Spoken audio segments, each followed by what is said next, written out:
我突破了！小凡啊，恭喜你突破宗师境界！你3岁被你父亲送上山，现在他若在天有灵，看见你学有所成，也会跟为师同样欣慰。在我心里，师祖您就是我的父亲，我会一直孝敬您。为师毕生的心愿，就是追回你那3个叛徒师尊偷走的3样宝物。徒儿请命下山，愿为师傅追回宝物，捉回叛徒。说来麻烦，这3件宝物已经分别被他们3个人封印在体内，要追回宝物，必须他们心甘情愿给你才行，否则便如同废铁。而且他们也不是什么简单人物啊。恭迎大小姐。大师尊白飞燕，京城白家千金，坐拥白家万亿资产，号称京城第1冷艳绝色。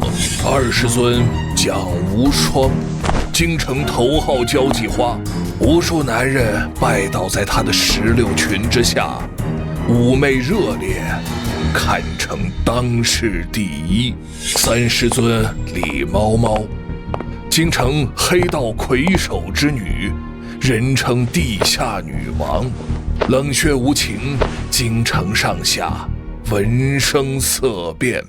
那我只有小以厉害，以德服人，让他们心甘情愿把宝物交还。不愧是我的乖徒孙啊！这条龙灵手链可以帮你感应宝物，切记，如果在手链变黑之前没有回到山上复命，就会灵力散尽，全身经脉拥堵，最后爆体而亡。师祖，这就没必要了吧？手链已经戴上就不能摘，放心，只要你对我对本门忠心，早日带着宝物回来，我必能保你性命无虞。我这就下山，一定把3样宝物连同3个叛徒给师祖绑回来。我耗尽一生修炼到灵轮镜布下的蛟龙阵，叶小凡这个年纪居然就能随手破之。师祖啊，万一他要是有2心，那岂不是日后都能骑到您头上了？哼，这条龙灵手链能压制他的灵力，就算10个叶小凡也跳不出我的手掌心。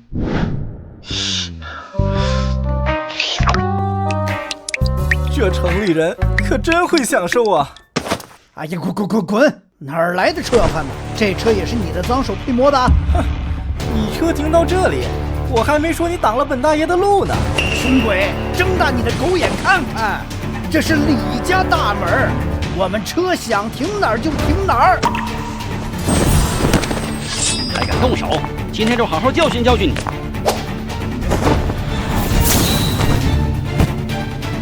小畜生，你等我家老大出来，有你好看的！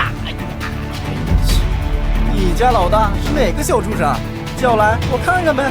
小畜生，你找死！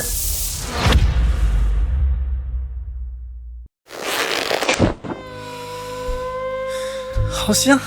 死流氓，松手！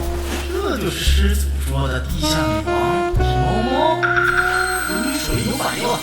师门宝物果然在他身上。死流氓，敢非礼本小姐！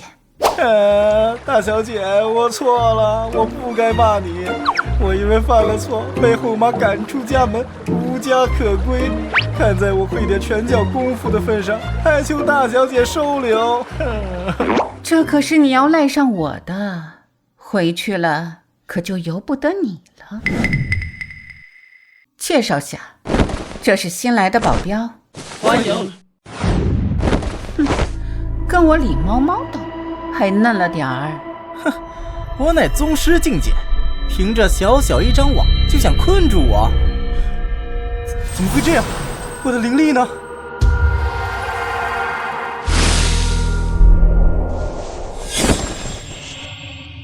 看看来我猜的没错，你也是为我身上这块霓虹血晶来的。什么水晶？我是看你凶。少装怂！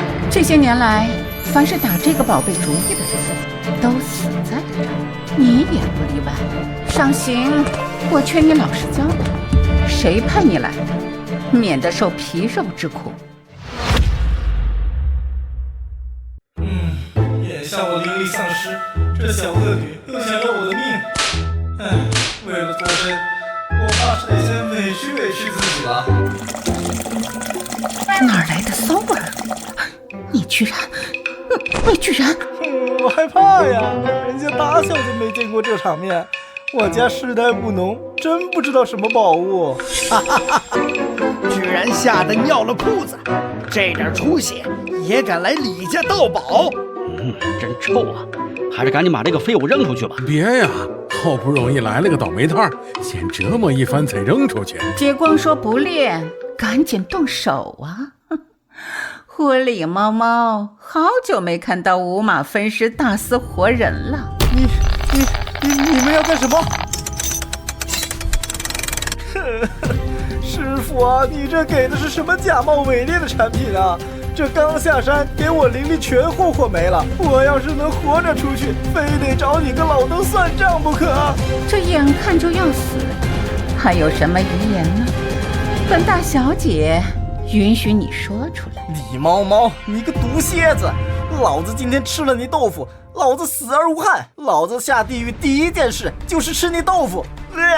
临死前还占我便宜，我今天就让你尝尝我的鞭子。我们家小姐这一手金鞭，在道上可是出了名的，被打10鞭筋脉尽断，被打20鞭，阎王爷来了也救不了。想来偷我霓虹血晶的人都至少吃了10鞭，而你不仅敢打我宝贝的主意，还敢打我的主意。今天我要不抽你15鞭，我就不是李家大小姐。你如此歹毒，一辈子都嫁不出去。今天我先让你残，再让你死。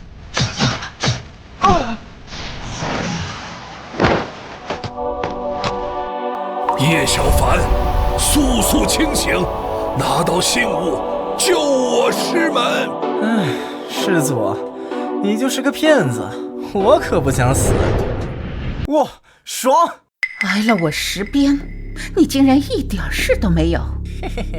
我不仅没事，还爽到了。你在梦里可老遭罪喽！哦，这金鞭居然打通我的各大经脉，还真是因祸得福。快，别停啊！没吃饭吗？哎呀，再来啊！用点劲儿。这可是我李家祖传的金鞭，怎么会挨了我15鞭，一点事情都没有？这就是荣天境。我听师祖说，当今世上修成荣天境者不过区数十人，就连师祖也不在其中。哦，难道这金鞭有助我修行的功效？小美人儿，说起来我还得谢谢你呢。臭流氓，死远点儿！本来呢我是浑身难受，结果被他这小鼻鞭一抽啊，我是浑身神清气爽啊。小姐，你那霓虹血晶本就是灵修界的稀世珍宝，可以任意转移灵力，不会是因为这小子刚刚吃了你豆腐要恢复灵力的吧？我能跟随小姐这么多年都没有机会，没想到让这小子平白无故沾了这么大的光。没想到霓虹血晶还有如此效应，把它留下当小白鼠，说不定能找到更多的人放。臭小子，你既然占了我的便宜，别想轻易离开。师门宝物没有取回，我怎么可能离开？那可说好了，从今往后，我生是你的人，死是你的鬼。你喜欢大美女是吧？白家的大小姐白飞燕今日招婿，不如你替我去探白家。白飞燕不正是我要找的3位师尊之一吗？李猫猫还真是善解人意，去，必须去。金鞭李家送来贺礼，祝愿龙城白家在1年1度的招婿大会中喜得贵婿。您好，这边请。这白小姐什么时候出来啊？这白小姐从不以真容示人，今天就算招婿不成，能一饱眼福，那也算不虚此行啊。我倒要看看这京城第一角色到底是何等模样。有请白小姐。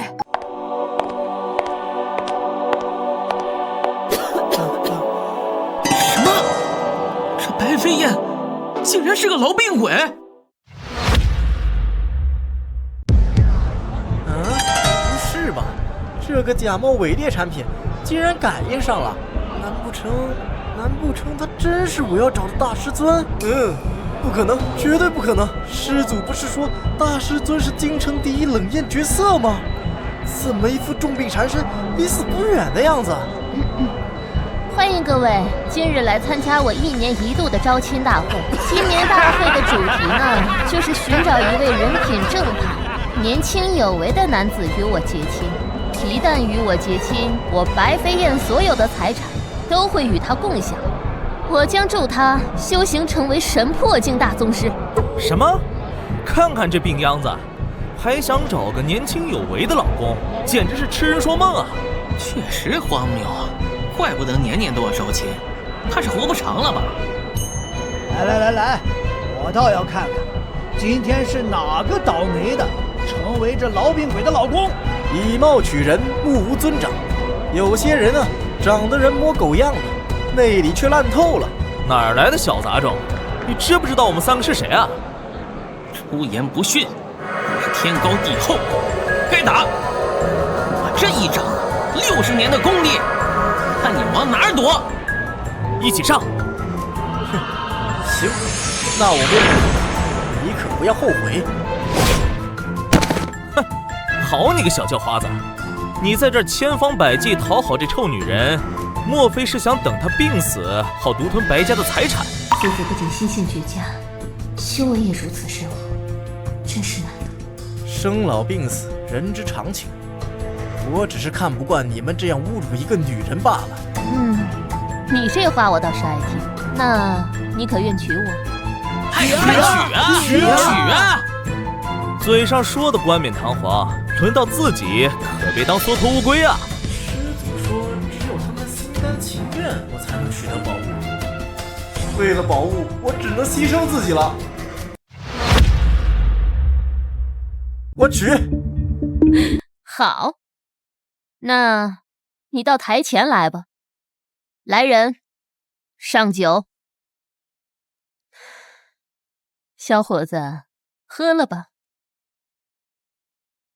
天哪，他的生命能量在消失！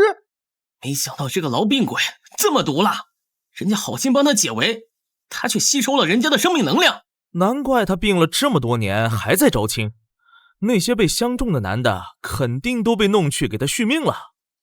这小子就是上赶着去找死啊！想要娶我者，必须先过3关。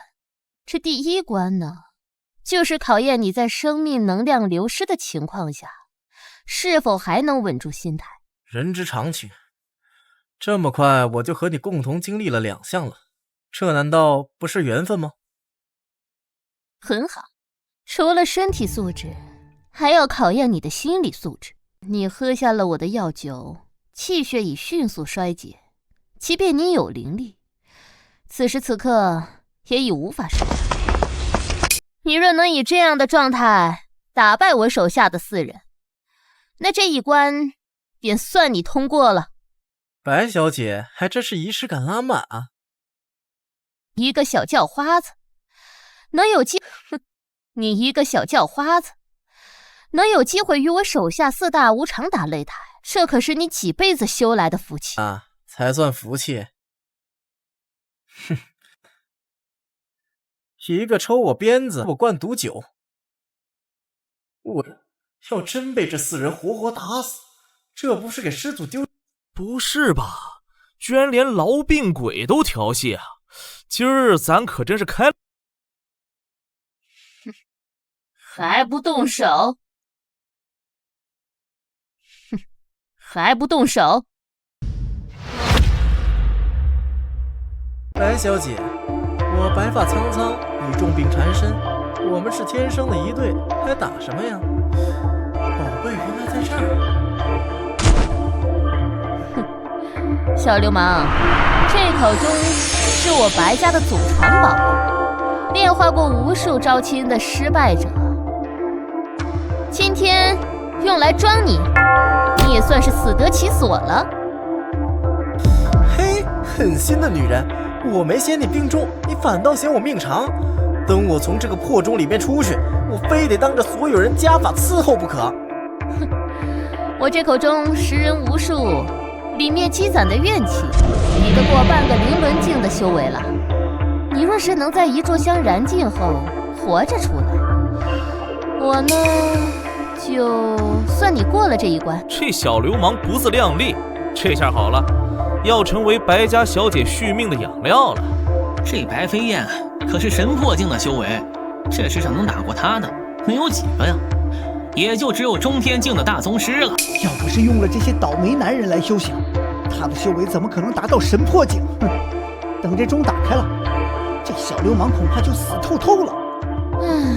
小流氓，你若是现在认输，我倒是可以考虑放你出来，留你一条生路。我这位师尊心狠手辣，不给他点教训，他怕是在后面2关要把我抽筋扒皮了不成？让我直接毁了他这什么破钟！怎么不答话？难道这就憋死了？大小姐，一炷香的时间到了，打开钟，收尸吧。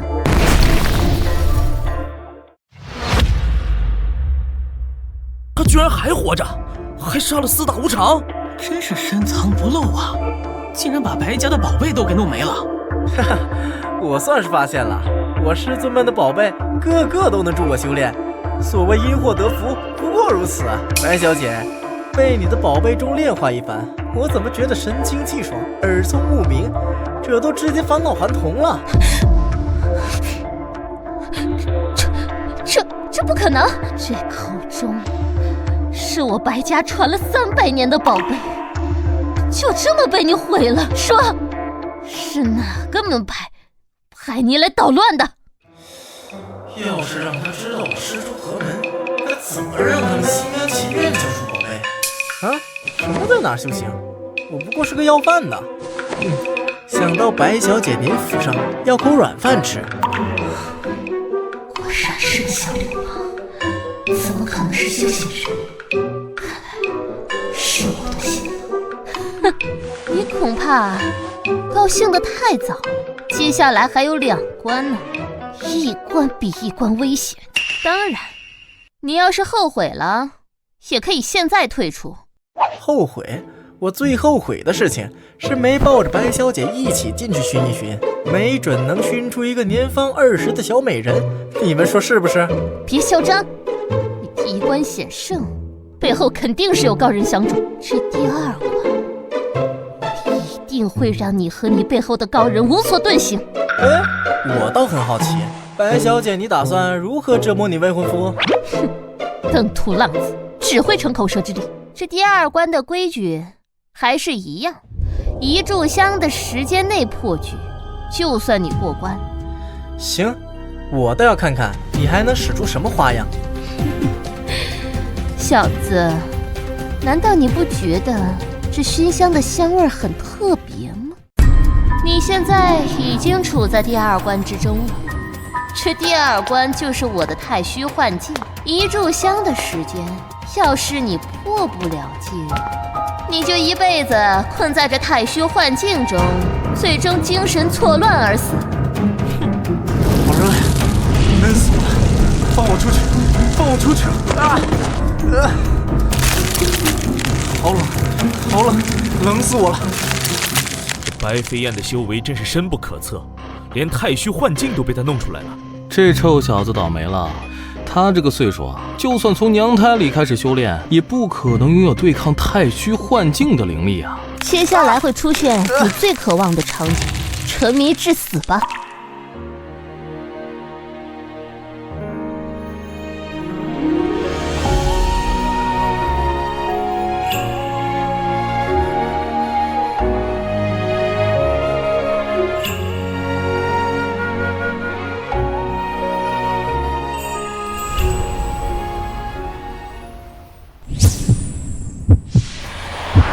一炷香马上烧完，他还不清醒，这辈子都会成个疯子。唉，上一个被白飞燕弄疯的已经跳崖了。哼，胡子亮丽，还是叫花子敢和白飞燕这种修行大家斗，希望下辈子他吸取教训，别干蠢事儿了。一炷香时间已过，挑战失败。谁说我失败了？啊，原来这才是白飞燕的真正面目。这么一个大美人，干嘛打扮成病怏怏的样子呀？哦，原来这才是你的真实面目。你刚才是为了考验我？怎么可能？在幻境中待这么久都没事，除非你的境界比我还高，这不算。你是香燃尽之后才出来的。哼，谁说我没出来？我只是闭着眼睛在回味左拥右抱的感觉罢了。呵呵，过关了，过关了！白小姐，可不许耍赖啊！哼，那就勉强算你过了这一关。不过，接下来的第3关就没这么容易了。我师尊这般角色，简直比师祖告诉我的还要倾国倾城。你再盯着我看，就取消你的比赛资格。嘿嘿，大美人儿，你要是早撕下你这张画皮，来娶你的人肯定踏破门槛，又何必装出这么一副鬼样子吓人？流氓，要你管！嘿嘿嘿，离成为你的夫君就差一步之遥了。等我娶了你，你的一切都得归我管。现在你就要先适应适应。他们是荣天境大宗师精心培养的4个关门弟子，这第3关就由他们来跟你对战。你若过了他们这一关，哼，开门弟子又怎样？荣天境又怎样？好大的口气！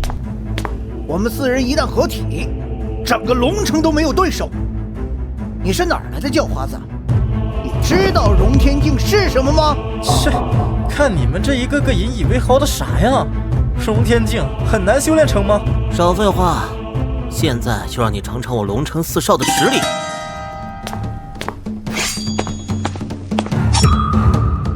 四象封神阵！完了，我以为要一个个上，没想到4位公子一上来就是杀招啊！而且被围困的人最后会死得非常惨，我见过的，拖出来就已经是一具骷髅了。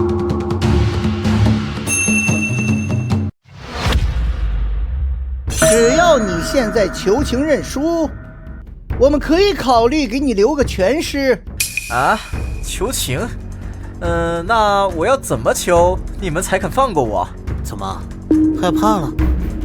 想知道怎么求情？我告诉你，跪下，给我们每个人磕10个响头，我就考虑考虑。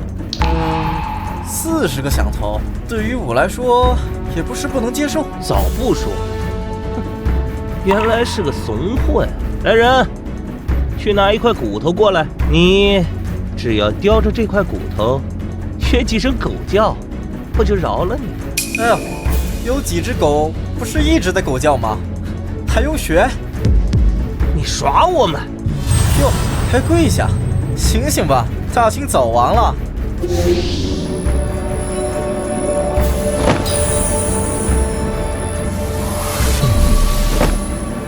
叶小凡，找死！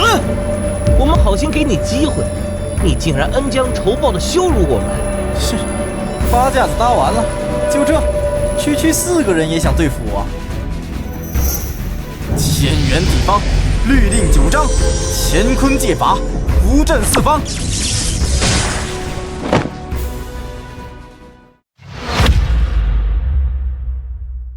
什么？他居然只用4张符纸就破了4象封神阵，他一定是使了什么妖术。哼，你管他妖不妖的，我这算破了阵吧？我堂堂白家大小姐，难不成真的要嫁给这个小流氓？4大家族弟子听令，布阵！切，搞人海战术！姓叶的，靠外物取胜算什么本事？有本事你就别用符纸啊！行，那我也不藏着掖着了，今天就让你们看看荣天镜的实力。你在说什么疯话呢？就算你真是荣天镜，在我们4象封神阵的炼化下，也只能化为枯骨。连荣天镜都不放在眼里，是谁给你的勇气？4象封神阵可以汲取天地人3者的灵气，包括你自己的。你有多少灵力，这个阵法就能吸走多少。哼，对别人也许是这样，对我还真不一定。因为师尊给的手链压制了我的灵力，我自己都没法用，你们还想吸走，门都没有。没有就是没有，还压制呢？你就吹吧！哼，带个破手镯就骗人说被压制了。少跟他废话，没有灵力就吸他生命力，直接给他吸成人干。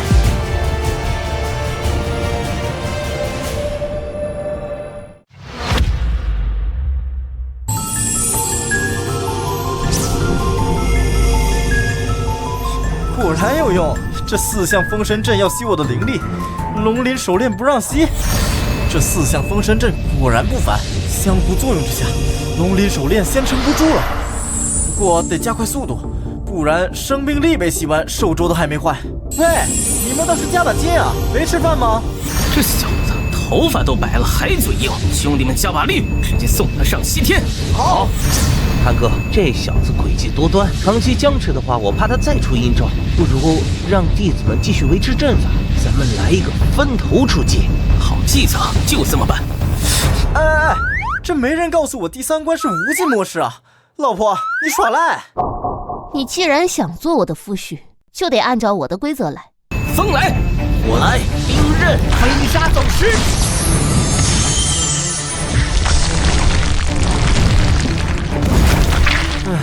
要是李猫猫在就好了，用他的金鞭抽我几下，还可以回血。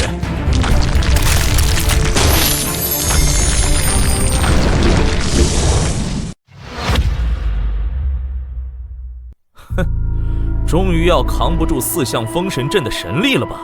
灵力被压制太久了，一下子释放出来，经脉撑不住，我得慢慢引导灵力释放。还不认输吗？再这样下去，你真的会死。多谢夫人关心，等晚上为夫好好奖励你。哼，真是死到临头都不知悔改，都这样了还油嘴滑舌调戏白小姐，我要让你死无葬身之地！放马过来，老子遇强则强，迟早把老子逼成大宗师。都这样了，还想当大宗师啊？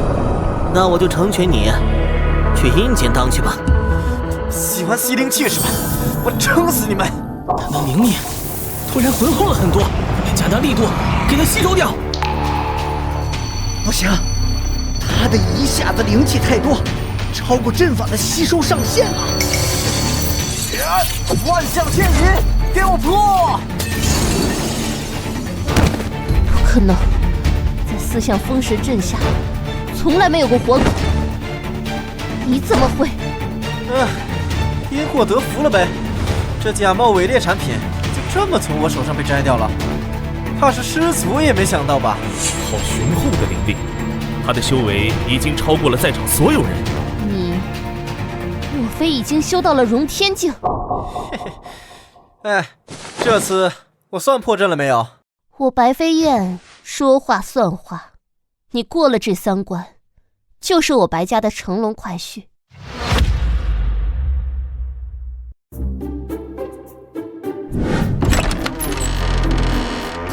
以后你就住在这里。老婆，这么晚了不一起睡，你还要去哪儿？真想上我床？行，你等着，我先去洗个澡。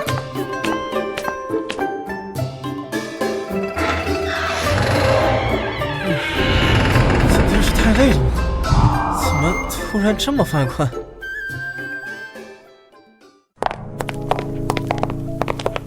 这小流氓还真是难对付，他真的睡过去了。放心吧，就刚才的药量，都能迷倒一头大象了。小双，我看你的炼毒术还不到家呀。不是我的练毒术不行，而是这小子的解毒能力太强了。二师姐，他的解毒能力有你强。你个傻丫头，师傅当年只教我下毒，压根就没教我解毒。师祖没教你解毒，但是教我了呀。我倒要看看你们想耍什么把戏。当年师傅是打算叫小双解毒来着，但是还没开始，我们就因为那件事叛出师门了。好了，不说这个了。我看这个叶小凡年纪虽轻，但是修为极为可怕，至少是荣天境2级。到底是哪里凭空冒出来的？是我在路上捡来的。什么？路上捡来的？你不知道，大师姐，这小流氓他一看见我就想吃我豆腐，我就想着把他给骗回来，好好收拾收拾。没想到，你说他吃你豆腐，会不会是冲着你宝物来的？没错，我怀疑他就是冲着我这块霓虹血晶来的。我还怀疑他沾了我霓虹血晶的光，被我金鞭抽了一顿，灵力还变得更加浑厚了。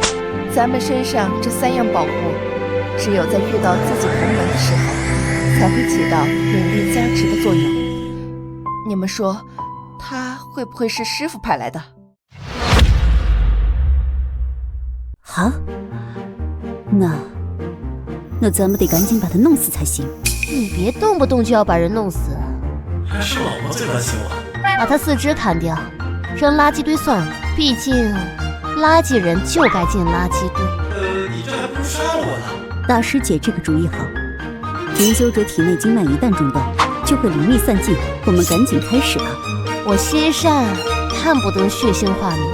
你们继续，我去准备重启招婿大会。我的娘！师祖教出来一群女土匪啊！难怪干得出来偷东西背叛师门这种事。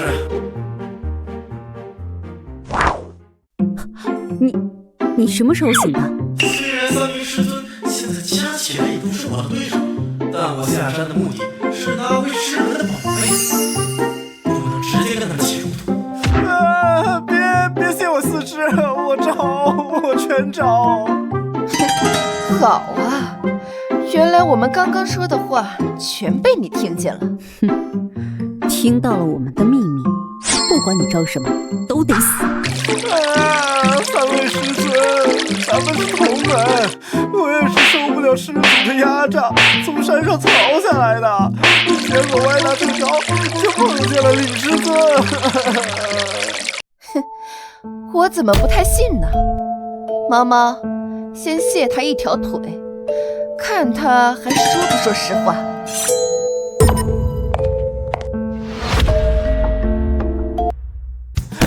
蒋师尊，咱们虽然是第一次见，但您给我的感觉特别善良，特别的通情达理。我相信你是有同情心的。不好意思，这东西我还真没有。说说看，他怎么压榨你了？如果你胡说八道，还是得被我做成人质。师祖他打我骂我。你本事这么大，师祖打你骂你也占不到什么便宜啊。其实我发现了师祖的一个大秘密，他要杀我灭口，还给我带上了一个压制灵力的手镯。没想到这个东西对我居然没什么用。大秘密？什么秘密？我可不能告诉你们。反正在山上我是待不下去了，既然遇见师尊们，就请收留我，跟你们一块过日子吧。师姐，没想到他跟我们一样的遭遇，要不然咱们就收留他们吧。他应该没有撒谎，而且他灵力超群，要是师父要对付我们，有他在身边，也能护我们安全。那你就给我们当个保镖吧，不过婚约可要作废了。虽然咱们看着年纪也没差几岁，但是我怎么敢娶师尊？那不是僭越吗？既然做了我的保镖，那也算半个白家人了。猫猫的父亲过几天大寿，你去古董店选个礼物吧。滚滚滚！你个臭卖保险的，站着挡着干嘛呢？我们还做不做生意了？嘿，我说你怎么这么看不起人呢？你怎么知道我买不起你们的东西啊？这儿交易的都是价值连城的宝贝，你当这是菜市场呢？你要能买得起我们这最便宜的一件东西啊，我就不赶你。哼，便宜没好货，要买我就买最贵的。好好好，你来你来。这可是我们镇店之宝，价值9000万。你要是能把它买下来，我就给你磕一个。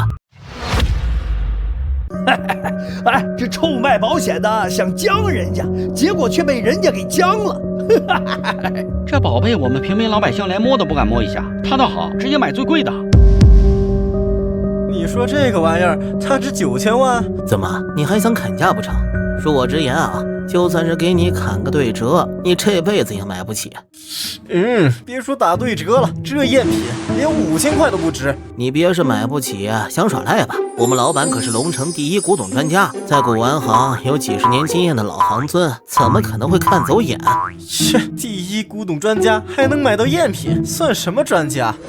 小伙子，你好大的口气！老板，你可算来了！这有个人来砸咱们的场子，胡说八道。他说咱们店的镇店之宝是赝品。跪下！听见没？我们老板让你跪下，让你抹黑我们店的名声。我是让你给这位小兄弟跪下。什么？让我跪下？老板，您有没有搞错呀？这位小兄弟，你眼睛真毒，这确实是件赝品，真品我放在了家里，为了安全起见，就没有告诉店里的伙计，没想到闹了笑话。老板，这真的是赝品？枉你在我手下学了这么久，还不如这小兄弟打眼一看。你滚吧，我今天就给你结工资。今天头一次见，店里的东西随便挑，就当是我送你的见面礼。这以后啊，多来指点一二。就这个吧。这玉佩在这里摆了好久都卖不出去，怎么不挑个贵点的？这东西卖不上价，但并不代表它不值钱。小小的玉佩扇竟然篆刻着一个冰属性法阵。你说的对，千金难买心头好。这块玉啊，送你了，就当咱们交个朋友。慢着，这是我们北冥门的东西。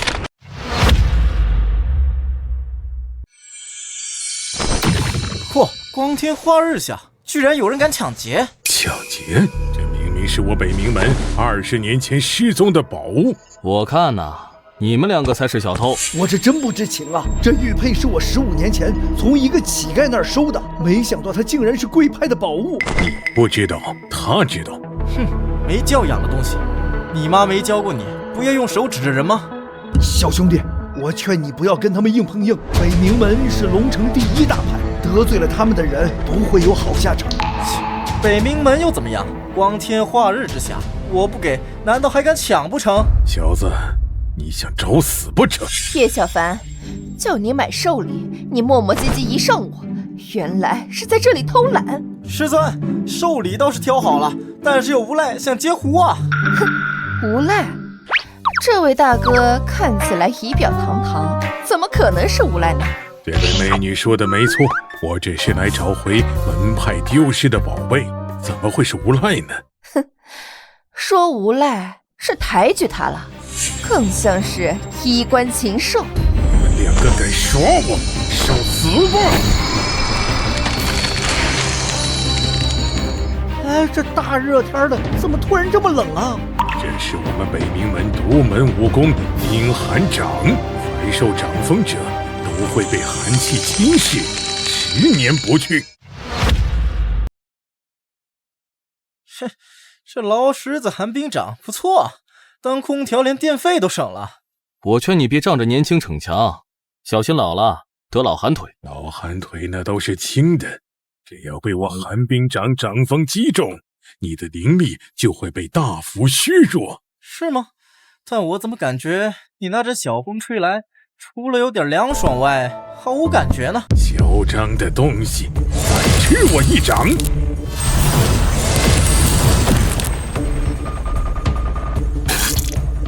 这不可能！嘿嘿，谢谢师尊出手相助。你这鬼精灵，他打不过你，关我什么事？哎，要不是师尊刚才给他下毒，我这战斗力说不定还真被他削弱了。什么？你什么时候给我下毒的？我明明什么东西都没吃。在饮食和水源里做手脚，那是最低级的下毒手法。像我师尊这样的高手，少卖关子，快说！蠢货！就在你垂涎我师尊美貌的时候，他就给你下毒了。这次只是给你一个教训，再有下次，头给你掰掉。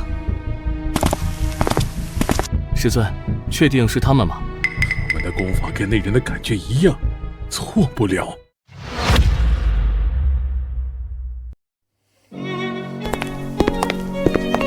我敬各位一杯，欢迎各位来参加我爸爸的生日宴。李小姐说笑，令尊是龙城最有威望的商界大哥，我们做小弟的，在这个日子必须赶过来送礼。我吴家如东南山，寿比南山。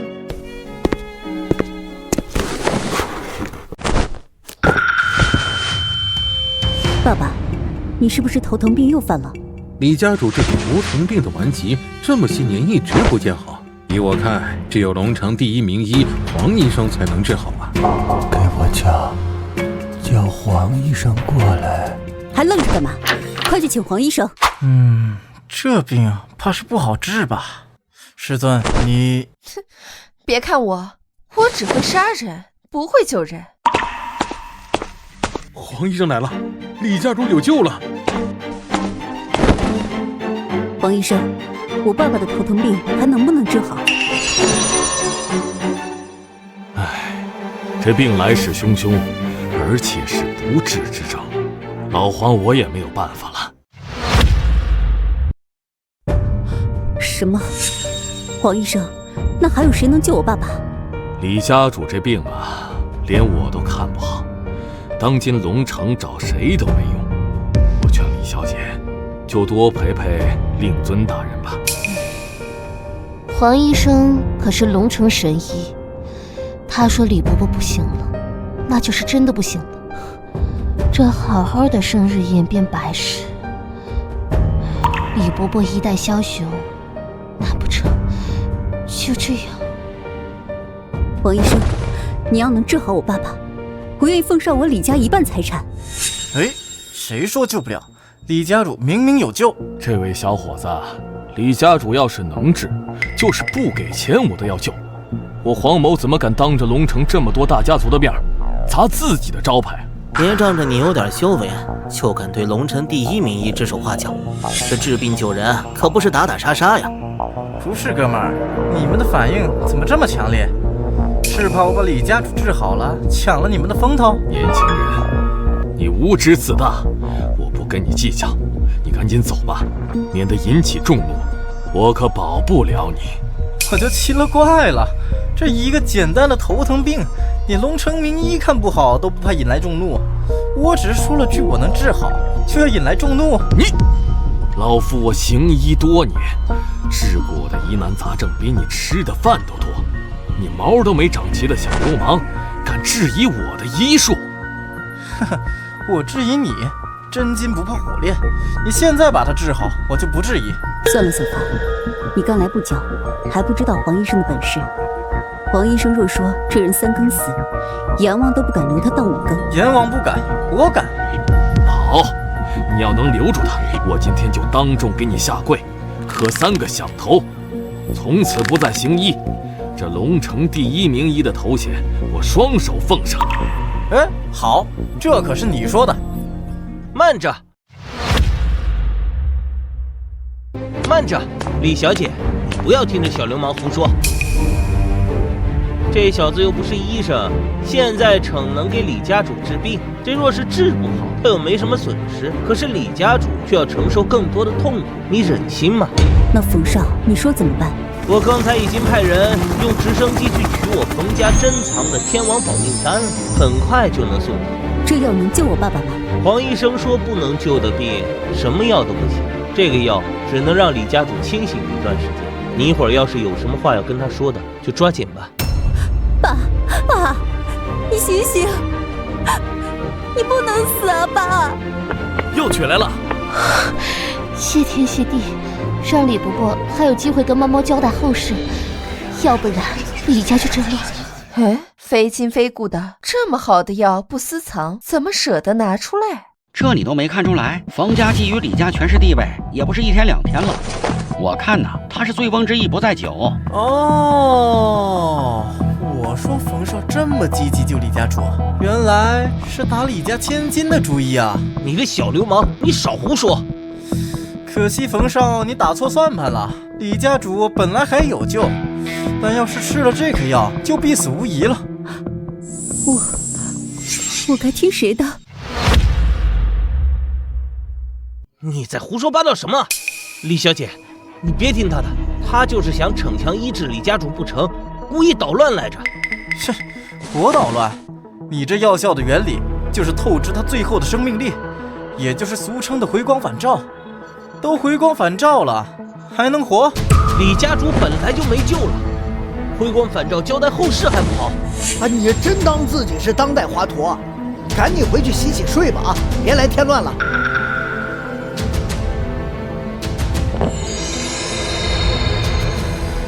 唉，自己找死，可怨不了我。爸爸，李家主，您还有什么话要交代的？您尽管说，我会照顾好猫猫的。猫猫，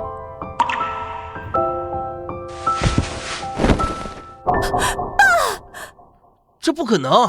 这天王保命丹至少能保人2个小时的命啊，怎么这么快就失效了？让开！我说了不行，你们偏不信。这下好了，李家主2只脚都踏进棺材里了。住手！你一个小流氓懂什么？李家主可经不起你这么折腾。你再碰我，伤了李家主，你可承担不起后果。小凡，你会治病？你爸爸站在台上的时候，我看见他面色红润，若是因头疼病晕倒，不该有这种面色。我也只是试试看。什么？试试看？你这是把李家主当成小白鼠了？哼，病人危在旦夕，你将他搬来搬去，居然只是想要试试看。李小姐，记住这个人，你父亲过世后，他就是杀害你父亲的凶手。切，你们一个断言李家主没救了，一个给李家主下猛药透支生命，现在李家主成这样，都是你们的责任。现在想甩锅给我，反正李家主是死在你手上，你脱不了干系。谁说我死了？爸爸，你醒了？这不可能啊！天王保命丹药效过后，怎么还能醒过来？怎么会这样？你用的什么法子？你看你怎么治的病？李家主都吐黑血了！少嚷嚷！李家主根本不是头疼病复发，是被人下毒了。谁敢给我爸爸下毒？让我找到他，非给他大卸8块不可。那天王保命丹是真的，是不是想诬陷我？这不可能啊！如果李家主被人下毒，我怎么会看不出来呢？我又没说是你下的，你慌什么？这毒入体最少也有1个时辰，那会儿你的直升飞机还没出发呢。少听这小流氓胡说！李家主中毒纯属子虚乌有，我看他就是想博人眼球，胡说八道。小兄弟，你说我中毒，可有什么依据？李家主，方便说下您是什么时候开始觉得不对劲呢？哦，我想起来了，在我接礼品的时候，觉得有阵子晕眩。礼品我们也都接触过，确实感觉有一瞬间的眩晕。我以为是宴会厅人多，空气不流通导致的，就没太在意，然后就什么都不知道了。我知道了，是礼品有问题。李叔，您相信我们，我们4大家族不可能做出这种龌龊的事情。叶小凡，你说这些到底有没有证据？4大家族是李家的左膀右臂，怎么可能会害我们李家？其他的我不关心，我只想弄清楚这毒是怎么来的。天清地明，日月照灵。哼，果然是礼品有问题，因为你们中毒的几人都接触过的东西只有礼品。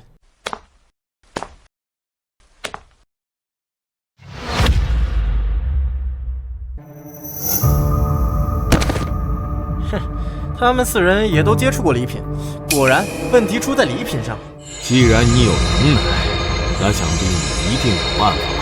哼，怎么又是骂我小流氓，又说我胡说八道？你最后不还得一个个的靠我来救命大圆场？不过呢，要救他们也可以，但我有一个条件。小兄弟，要是他们死在我宴会上，我也脱不了干系。有什么条件，你尽管提。哼，李家主，刚才我救了你，这个老头骂我骂的可凶了，现在这4个倒霉蛋又让我救，要是我辛辛苦苦把他们都救了，他们再倒打一耙怎么办？你若是替我们4人解毒，我们一定跪地叩谢。今后你就是我们4大家族的座上宾。还不够，你龙城第一神医的名号以后不准再提了。哼，好好救人，别搞虚头巴脑的名声。你老黄啊，你也看到了，现在出事的可能是4大家族的公子，你就答应他吧。医者父母心，黄医生，莫非你这么多年治病救人的慈悲心肠都是装出来的？黄医生本事不行，还冷血无情，宁愿看着病人死，抱着名头都不撒手啊！你们好，以后我不再提了。小兄弟，你现在如果能救他们，就是我龙城第一神医了。嗨，行了，还真当我是小孩呢，我不过是杀杀他的傲气罢了。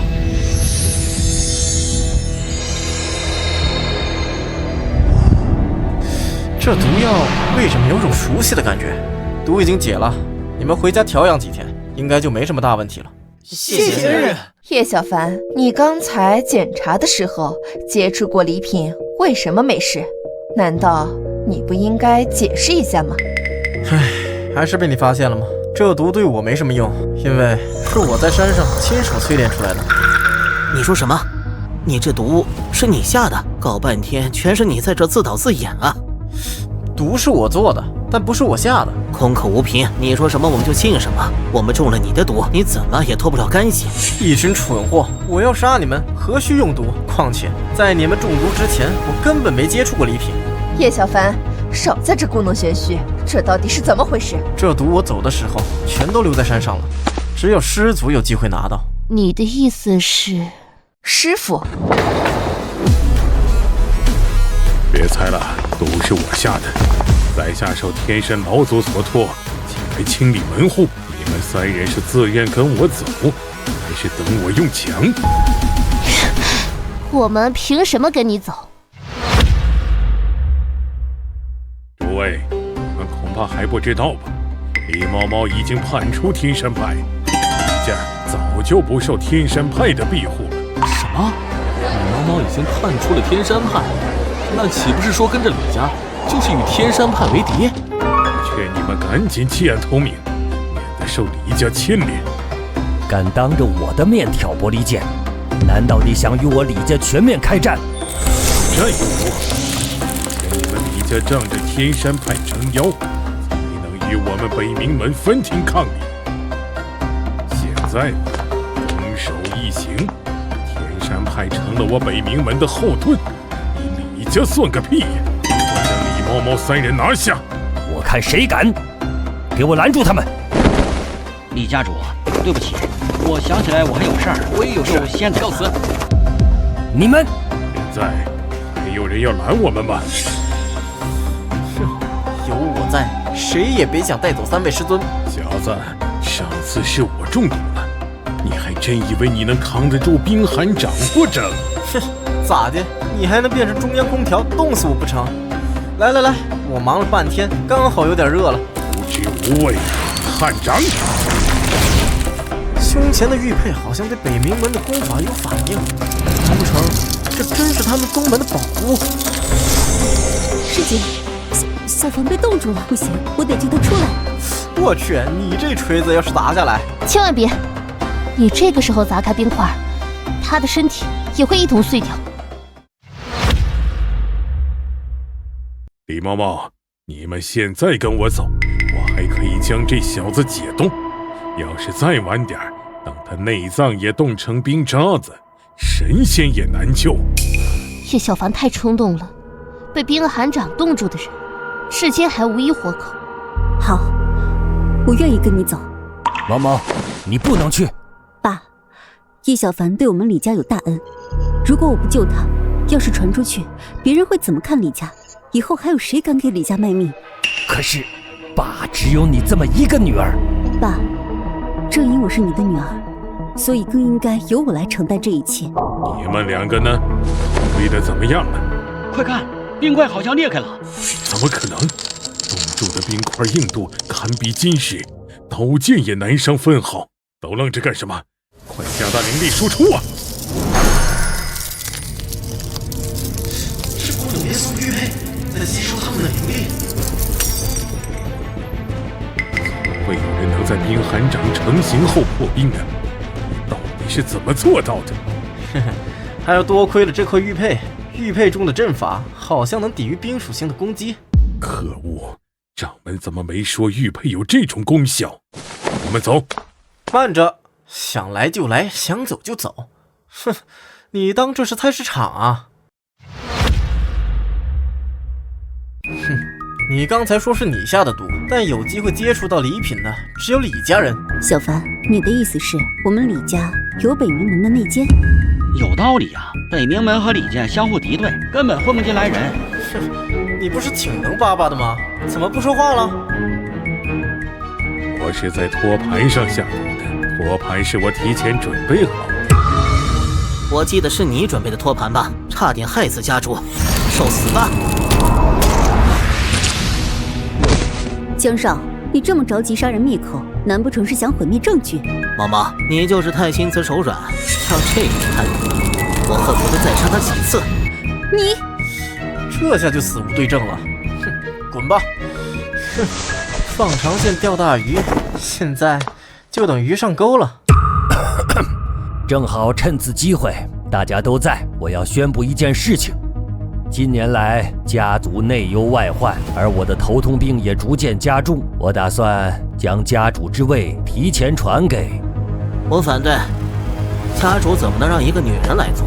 去年猫猫丢了城西仓库，今年又被抢了码头，再让他掌权，李家迟早要完呢。不传给我，难道传给你不成？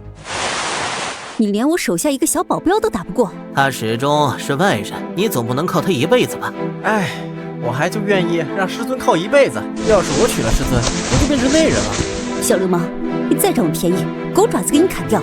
够了！此次家主继承公开向全城选拔，若是外人就入赘到我李家。这不就是变相招婿吗？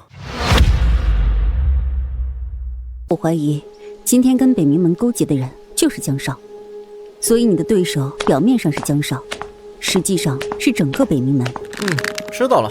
不过在绝对的力量面前，阴谋诡计毫无用处。小姐，刚才江少鬼鬼祟祟的出门了。知道了，别打草惊蛇。太晚了，家主已经开始怀疑我了，好不容易才出来的。省废话，说吧，叫我出来有什么事？那老东西决定全城选拔继承人，你帮我成为家主，我分3成的地盘给你。猫猫的命没问题。候选人中对我最有威胁的就是4大家族的人和叶小凡，特别是这个叶小凡，你都打不过他。哎，能不能请老祖出手啊？你什么档次，也知道我们老祖出手？你只要想办法让我的人混进去就行了。可以，明天是我的人负责报名登记。瞧，这不山上下来的原始人吗？9年义务教育漏网之鱼也来报名了。当家主可不是只要能打就行，到时候别连唱本都看不懂。哼，你倒是9年义务学得好，学怎么做假账，怎么欺上瞒下，还是学怎么跟北冥门狼狈为奸。我一向做得很隐秘，他是怎么知道的？算了，给他登记上，反正他也过不了考核。此次选拔不仅是选拔继承人，还是给我女儿挑夫婿。我李家以武立足，这第一关自然就是比武。因为大家的灵力水平不同，为了公平起见，这一关不能使用灵力。这不是4大家族的韩少吗？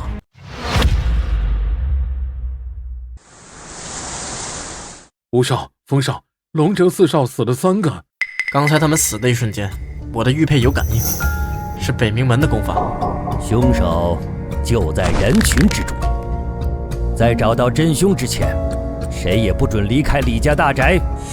爸，尸体很奇怪，他们身上没有伤口，难道是中毒了？中毒？我知道凶手是谁了，真相只有一个，凶手就是你，叶小凡。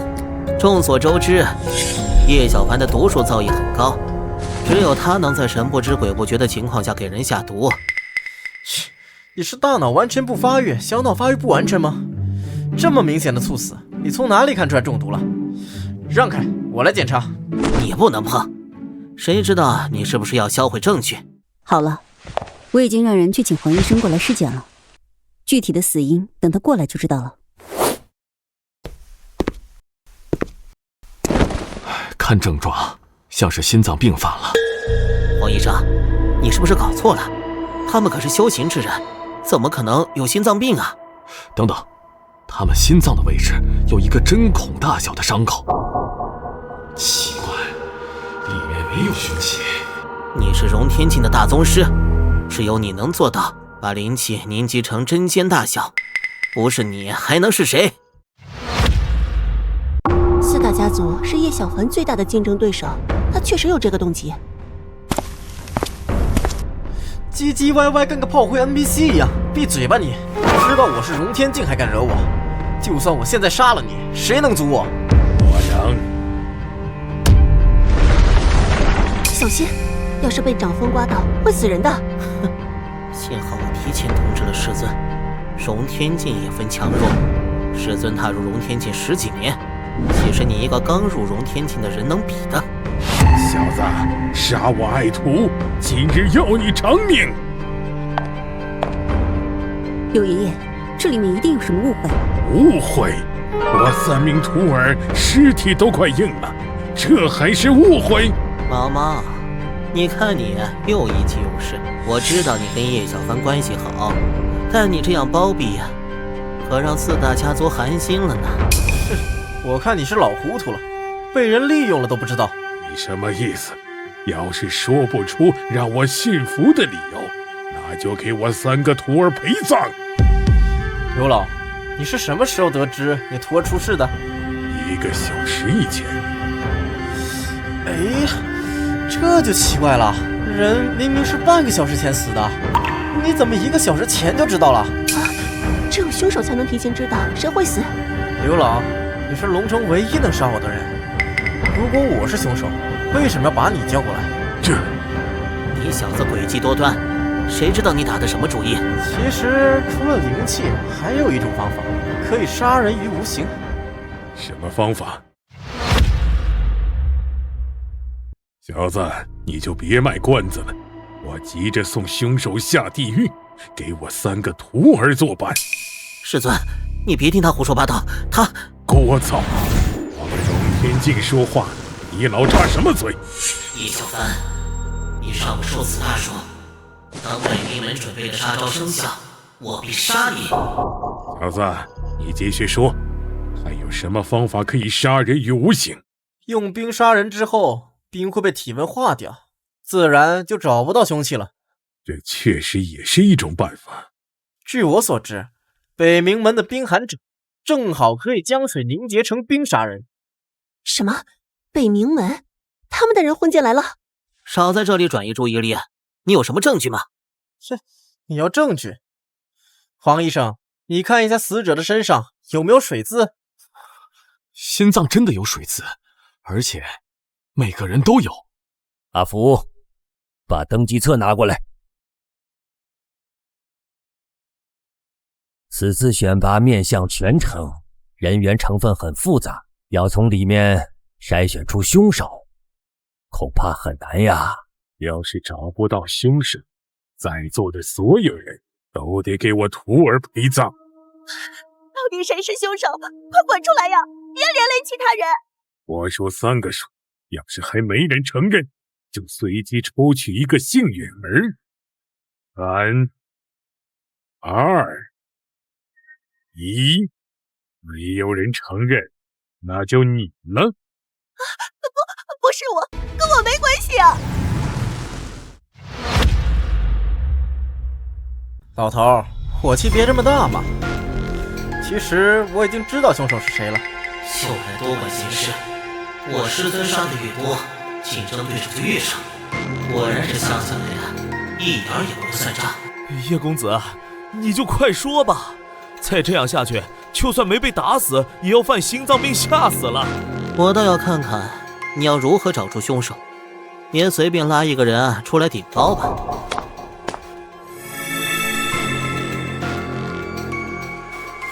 找到你了。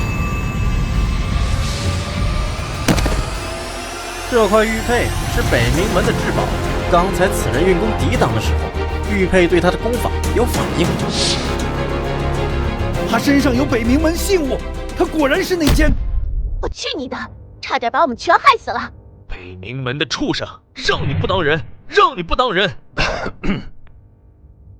好了，诸位，凶手已经抓到了。现在我宣布，选拔大赛正式开始，请各位候选者抽签分组进行比武。江木就是江少。第一轮，江木对叶小凡，一上来就是王炸呀！2个最有希望的人直接撞一起啊！你把霓虹血晶带上，它能帮你恢复体力和灵力。师尊终于死不情愿，师门之宝给我了，这算是嫁妆吗？师尊，开始了，滚吧，鱼丸得还我。头好晕，怎么回事？我是什么时候中的毒？叶小凡啊，你是不是觉得浑身乏力、头晕目眩呢？你拳头上有毒？你不是会解毒吗？你现在解一个给我看看呀！哼，跟我玩毒，我可是玩毒的祖宗。灵力虽然不能用来比武，但用来解毒总可以吧？天清地灵，单元守正，解！没有用。裁判，我要举报江少他的拳头上涂了毒药。你可不要血口喷人啊！我可没用毒，你们可以随便检查。只是浸泡过寻常抗菌的药水，没有毒。我看呀，他就是故意找借口。荣天剑又怎么样？在不用灵力的情况下，还是江少的横练功夫更占优势。嘿嘿，看荣天剑挨打的机会可不多呀，录下来一定能火。此毒名为无影散，平时无毒无害，需要我绷带上的药水激发毒性。猜猜你是什么时候中的毒？难怪我觉察不到异常。打得越久，毒性激发就越多，你就会越虚弱。本来想以灵力硬抗，没想到灵力运转也受阻了。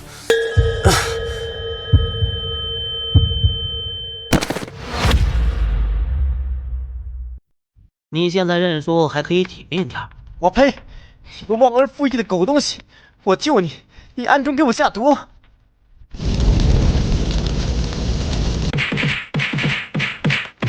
这完全就是压着打的，不出1个小时，叶小凡就会输了。不，这不可能！为什么你现在还能站着？难不成叶小凡也是练的横练功夫，打了1个小时都没破防？霓虹血晶不愧是宗门至宝，一边掉血条一边加血，直接锁血了。打够了吗？现在该我了，吃我蓄意红拳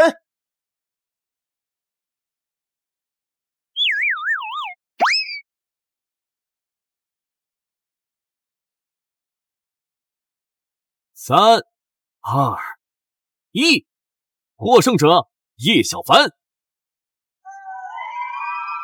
你不要紧吧？去我房间给你擦点金疮药。你中毒了，霓虹血晶就暂时放在你那里保管。想不到李大小姐也有这样小女人的一面。我又有什么办法？我爸只有我一个女儿，旁系虎视眈眈。如果我不强势一点，李家早被人啃得骨头都不剩了。有我在，以后你可以不用再假装坚强。你弄我头发，干什么？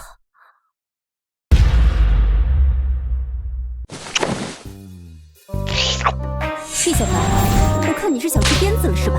老实说，你给我擦药，还真不如抽我几鞭子恢复得更快。无影伞会阻碍灵力运转，让你的实力大打折扣。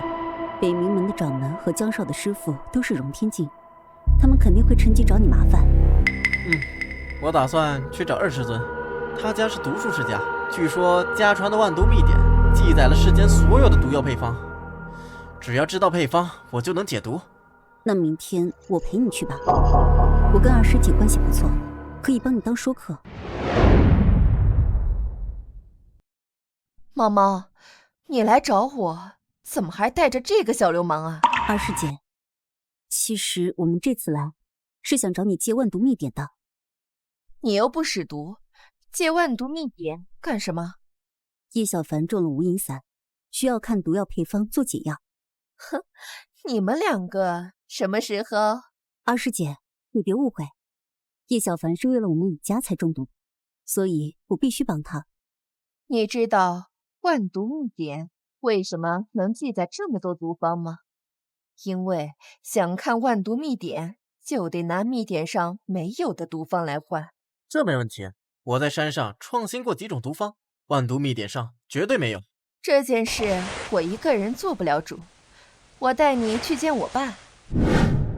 就是你要借万毒秘典？家主，你别被他给骗了，他这么年轻，一看就没有什么毒术造诣，怎么可能有新的毒方？我看他就是想白嫖我们蒋家的毒方。想借秘典，先证明你的实力。这里有10杯酒，其中只有1杯无毒，你挑1杯喝下去。小伙子，在选之前，我提醒你一句，这酒里面都是剧毒，连我们也没有解药。你要是选错了，就会死。现在放弃还来得及。我叶小凡的字典里从来没有放弃2个字。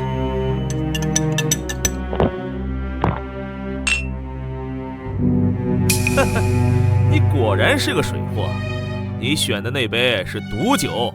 蒋伯父，你说没有解药是开玩笑的吧？没有，我之前已经提醒过了。我是故意选错的，我不仅能变毒，还能解毒。继续吹吧你怎么还没死啊？难道你真的解毒了？肯定是误打误撞，瞎猫碰上死耗子了。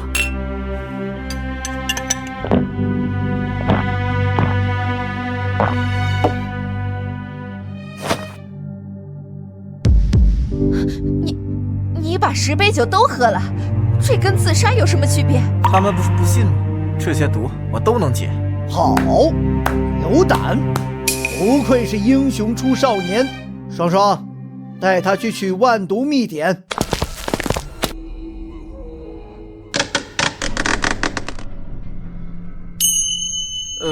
20尊，你不会告诉我这就是万毒秘典吧？想找回万毒秘典，自己来万毒谷取。万毒谷？万毒谷也是擅长毒术的势力，这些年一直跟我们蒋家争夺毒术第1的名号。你们城里人怎么净爱争这些虚头巴脑的东西？走吧，一起去万毒谷闯一闯。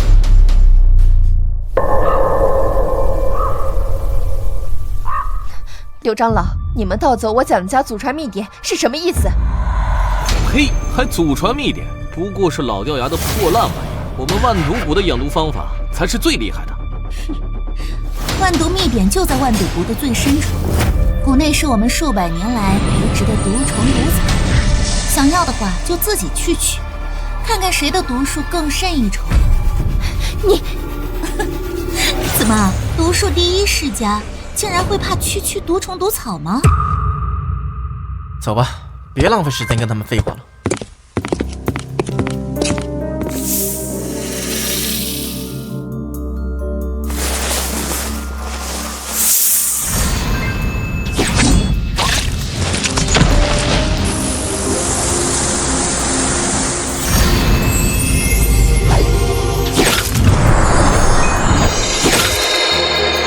万毒蛊就像是一个养蛊的大缸，毒物之间相互吞噬，最终只有最毒的才能留下来。越往深处，毒就越厉害。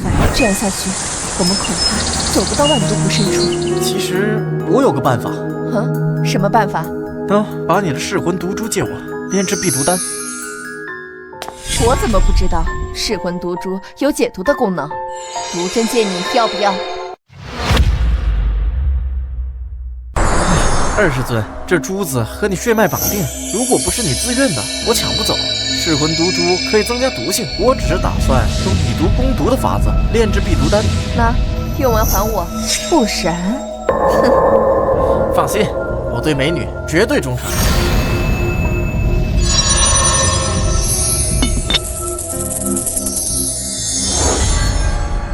他拿锅出来了。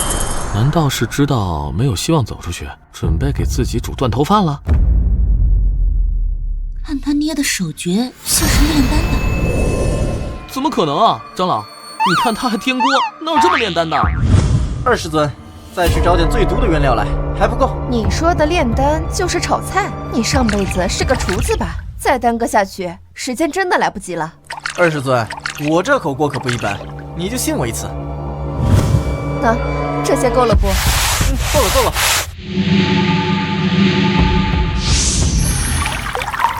对，这根本不是什么锅，这是天平炼丹神器万象熔炉。长老，这不过是一口破锅，怎么可能是天品神器啊？错不了，你看它锅中的宝光，那是完美丹药才有的克制，只有天品神器才能炼制出完美丹药。快，启动迷魂幻毒阵，阻止它！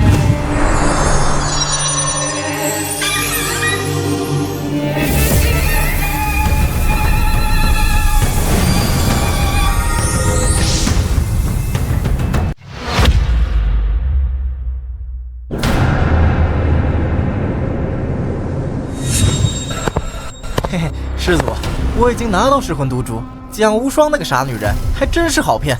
不错，等我将3件宝物全部收回，他们也就没什么用了。蒋无双，杀了他！他就是个为了报复不择手段的小人。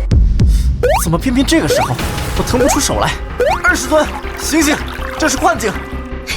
你这个骗子，真是瞎了眼才信你！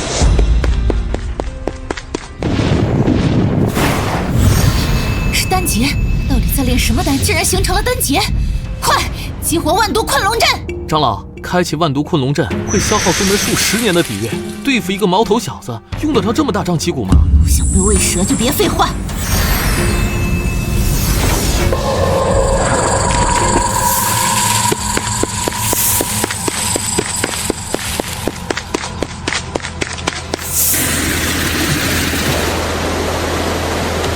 感谢榜一大哥送来的材料。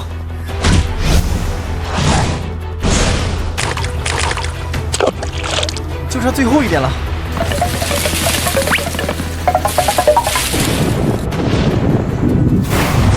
劫雷要来了，这些毒物刚好可以帮忙抵御劫雷。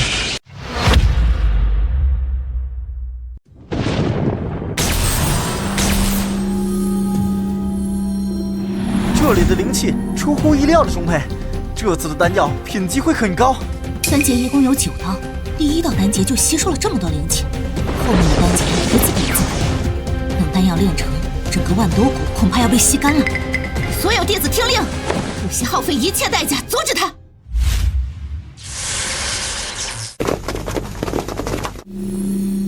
杀了他！这样不行啊，他太能吸了，根本近不了身，更别说杀他了。杀那个女的，逼她过来救人。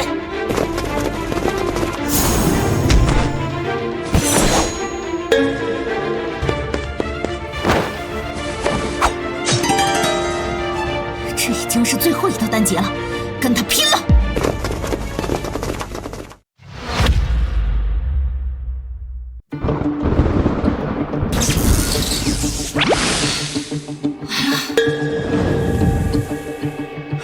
！9转金丹成了！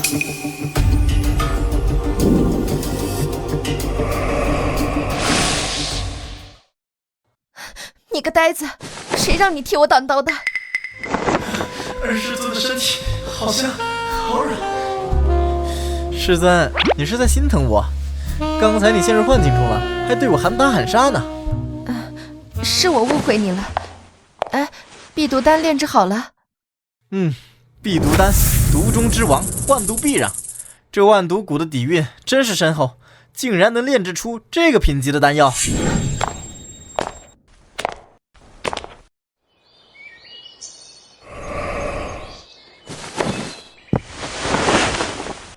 到手了！完了，全完了！万毒谷数百年积累毁于一旦，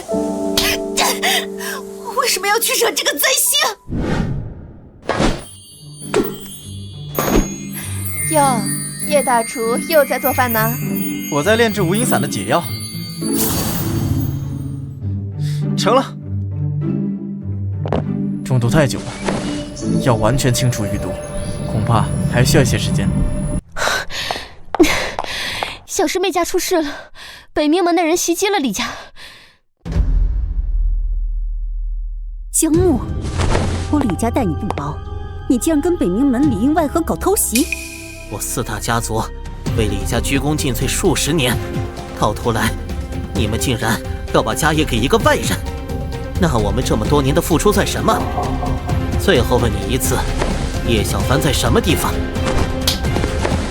你休想知道！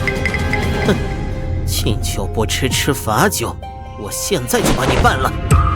江木，你找死！我去你大爷的！小师尊，对不起，让你受了这么大委屈。你回来干什么？不是白白送死吗？说不定是回来帮忙推屁股呢。你找死！还装呢？你以为你现在还是荣天境？给我弄死他！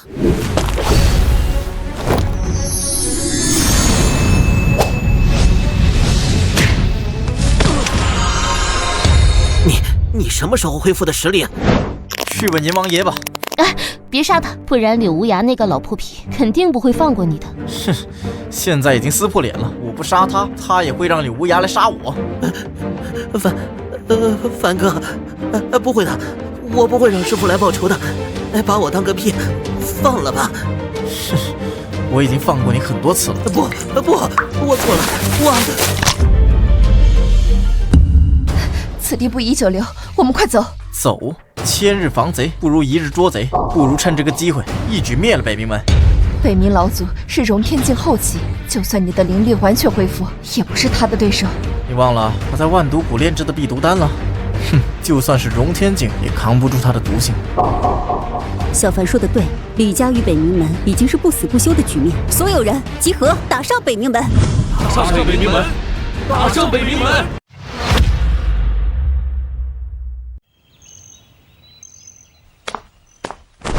先等等，我先放点毒，把人都逼出来。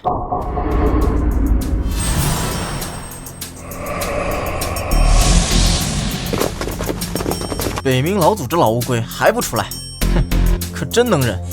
开启宗门大阵。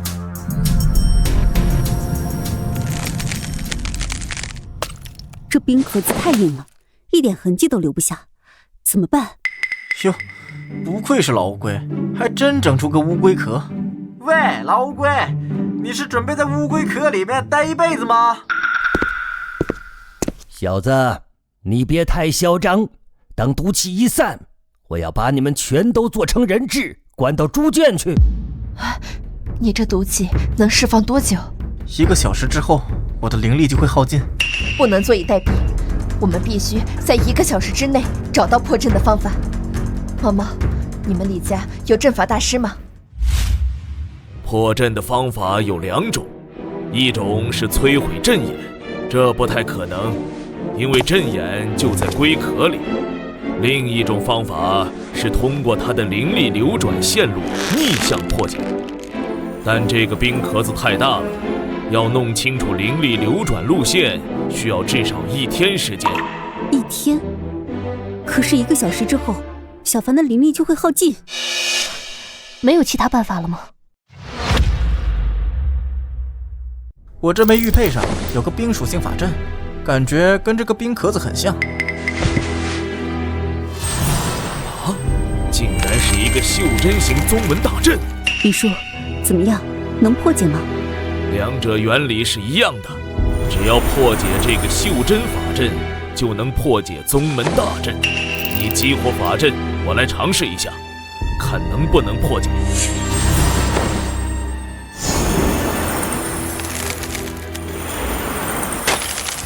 成了！现在我教大家如何逆向运转法阵。大家按照我说的做，破阵。装的还挺像那么回事儿。我北冥门成立数百年，宗门大阵从未被人攻破过。是，以前没人攻破，不代表以后没有。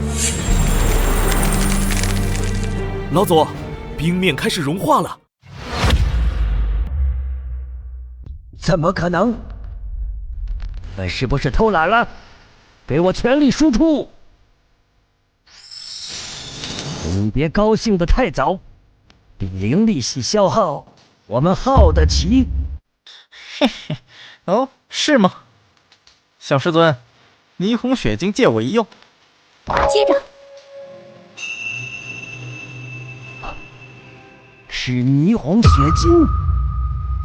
现在你们还耗得起吗？叶小凡，江木虽然有错，但罪不至死。杀我徒儿的仇必须算。还有李坚，今天你们所有人都得死。乌鸦这老家伙终于来了。老祖，我们要关掉大阵，跟柳无涯一起杀掉叶小凡吗？继续维持大阵，等他们两败俱伤，把他们都杀了，龙城就是我们囊中之物。怎么办？如果此时中断，会受到灵力反噬啊！不用，继续。老邓，我杀了江木，你不但不感谢我，还要杀我，这不是恩将仇报吗？你杀了我徒儿，我还要感谢你，你莫不是得了失心疯了？江木为了赢下继承人选拔，和北冥门勾结，害死了你另外3个徒弟。我杀了江木，是帮你清理门户。花言巧语，证据呢？这是我们从凶手身上搜出的令牌。这只能证明我那3个徒儿的死跟北冥门有关，说不定是你和北冥门勾结呢。哼，说这话你自己信吗？我又不是破案的，大不了先杀了你，再灭北冥门。叶小凡的命，只有我能取。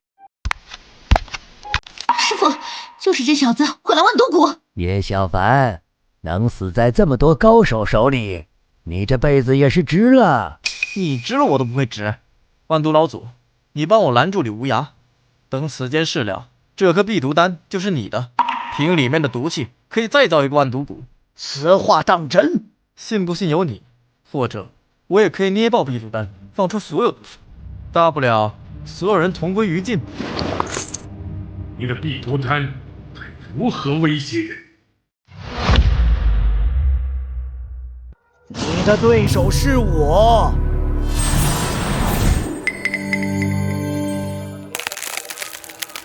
老祖，法阵要破开了，老祖他跑了。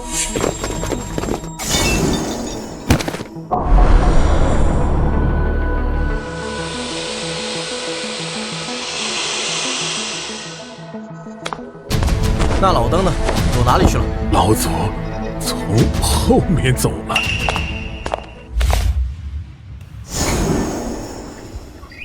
那边有人。叶小凡，师祖让你来追杀叛徒，没想到你也叛变了。尊者，怎么会是你？北冥老祖呢？你是来抓我们的？没错，师祖派叶小凡下山，就是为了抓你们3个叛徒，并且把被你们盗走的3件宝物送回到山上。眼下你1件也没完成，叶小凡，你可知罪？小凡没有完成师祖派来的任务，回山后任师祖责罚。叶小凡，你个混蛋！明明我都已经开始相信你了，没想到你却想害我们。别跟他废话，先绑了这个内奸再说。我师命难违，但我下山之后，并没有伤害3位师尊，只是打算以真心换真心，让你们心甘情愿还回师门宝物。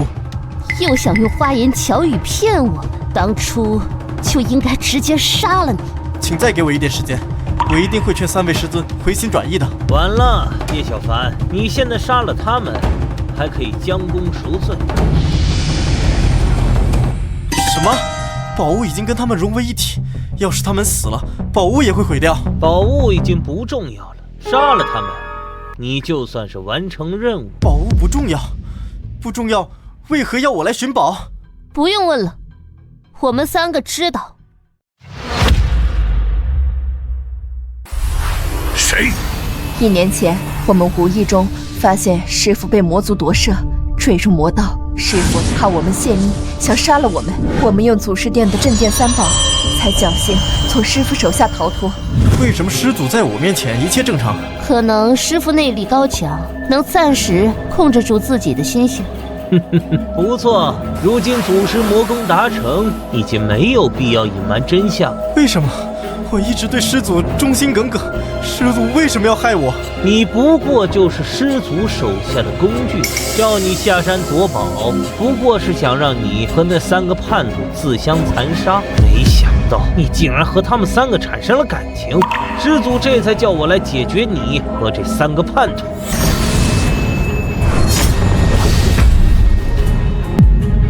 小凡，你没事吧？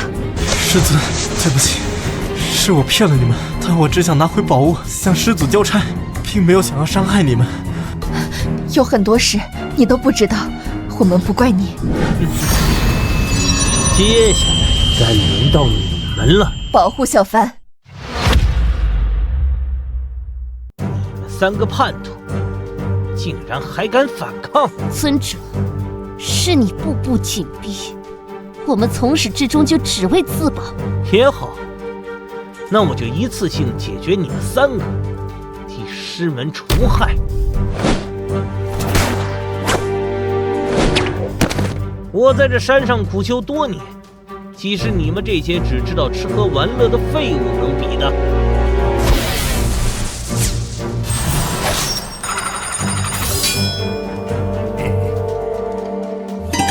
想不到我还没走吧？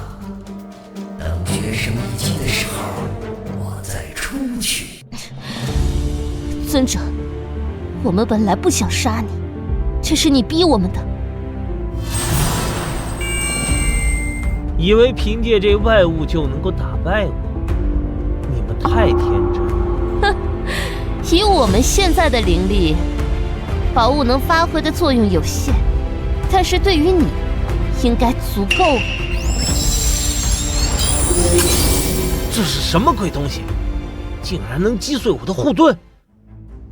北冥老祖，你要躲到什么时候？你以为你躲得掉吗？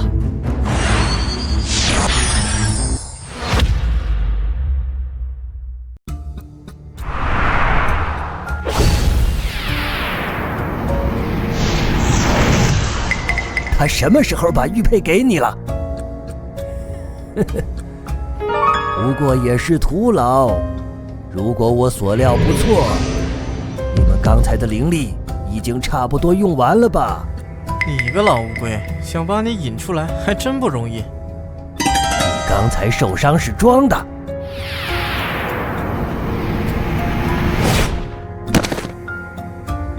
哼，现在轮到你了。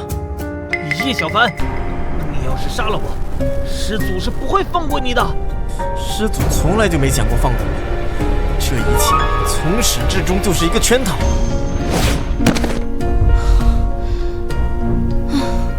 危机终于解除了。不，最大的危机还没有解除。啊？你的意思是？师傅才是最大的危机。他已经堕入魔道，已经不是人了。我们不如趁此机会杀了他。那我们休整一下，集合龙城所有的势力，一起打上山门。不，现在就去。刚经历恶战，那老贼肯定想不到我们会马上杀回去。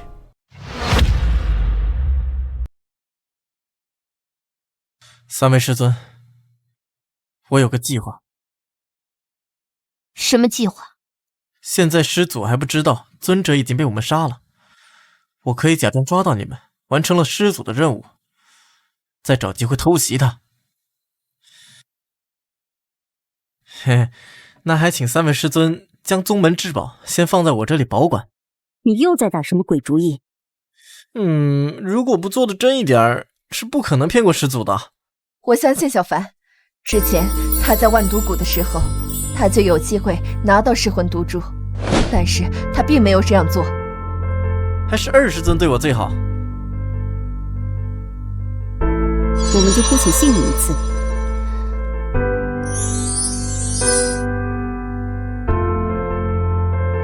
还有什么话想说，有屁快放。我可能还得把你们绑起来。叶小凡，你不要得寸进尺，这样看起来更可信一点。毛毛，就按他说的做吧。啊，我怎么感觉这个绑法有点涩涩的？我看电影上都是这么绑的。师祖，我把3个叛徒抓回来了。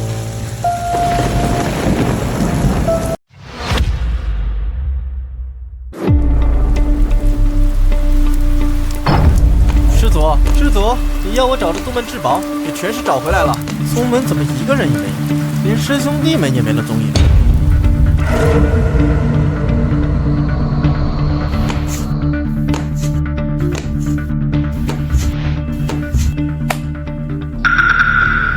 回来了，信不辱命，我拿回了3样宗门至宝，还有这3个叛徒，我也帮师祖抓回来了。你有没有见到过李陵？我派他下山找你了。尊者也下山了。师祖，你派尊者下山有什么事吗？没什么，我怕你打不过这3个叛徒，派他下山帮你。师祖，师门的其他师兄弟呢？怎么一个人也没看到？啊，他们都在闭关。真是天助我也！只有这老邓一个人，好杀多了。这3个叛徒死有余辜，我要你亲手杀了他们。师尊，请你饶了我们这一次，以后我们一定尽心侍奉在你左右。现在求饶已经晚了，受死吧！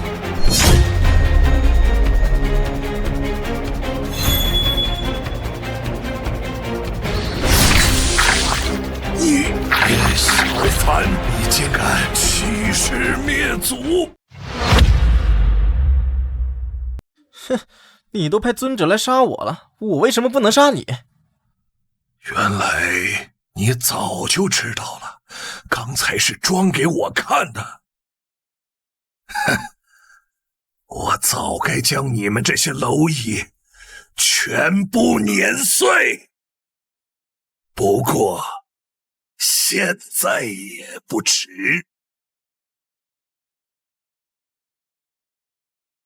好了，是传送阵。他可能去了当初被夺舍的地方，那里是他的老巢。这里有个密室。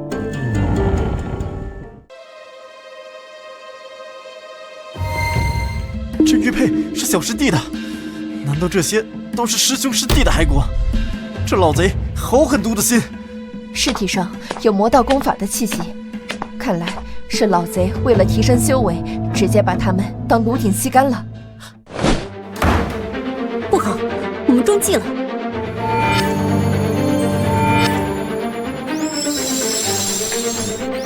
法阵在吸收我们的灵力，难道我们也要跟这些枯骨一样的下场？当年你们盗走宝物，导致我这么多年没法突破。今天就用你们的命来突破。你恨我们，我们可以理解，但是小凡是无辜的，你为什么要害他？他如果没有突破融天境，也许我会放他一马。你的徒孙有这么高的天赋，你作为师祖，难道不应该替他高兴吗？高兴？师祖不如徒孙，让我颜面何存？那你又为何让他下山？哼，我的本意是让你们自相残杀，哪知道你们三个这么废物。我对你忠心耿耿，服从你，崇拜你，在你眼中，我居然是个绊脚石。你为什么还能站起来？哼，我如果不装作虚弱的样子，你怎么会主动出来？哼，不愧是融天境的天骄，还真是难杀呀。不过我有3件宗门至宝，你也只是垂死挣扎罢了。你那是宗门至宝，那我这又是什么？你给我的是假货，不可能，这宗门至宝的气息不会错。呵呵，3件至宝和3位师尊身心合一多年，想要模仿气息还不容易吗？那又如何？就算有3件至宝，也逃不出我的法阵。能彻底吸收你们的灵力，我就能直接突破至融天境。不出1刻钟，你的3位师尊就会被炼化。你能撑得住，就是不知道你的师尊们能不能撑住。不需要1刻钟，你这破阵我马上就能破。乾为金，坤在都，巽引光，3宝合一。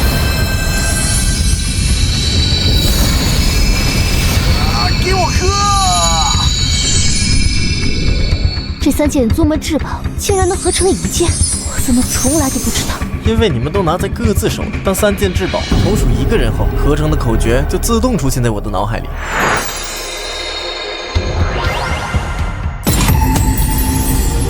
哼，我今天要为师门除去你这个大反派。3个偷宝物的叛徒，1个想要杀师祖的叛徒，来说我这个师祖是反派？废话少说，受死吧！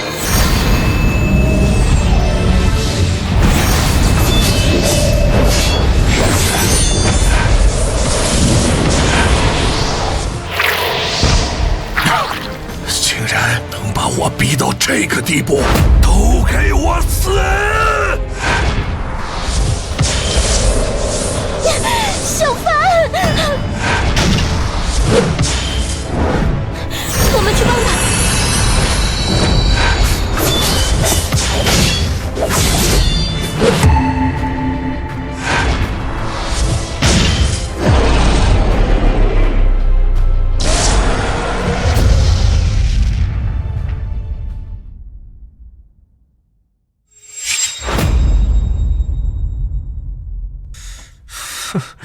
我从小被师门收养，现在师兄师弟全死了，我没家了。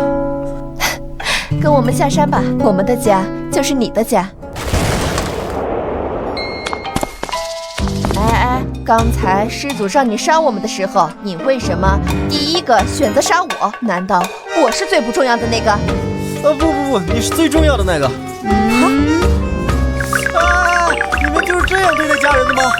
打是亲，骂是爱，以后我们一定好好爱你。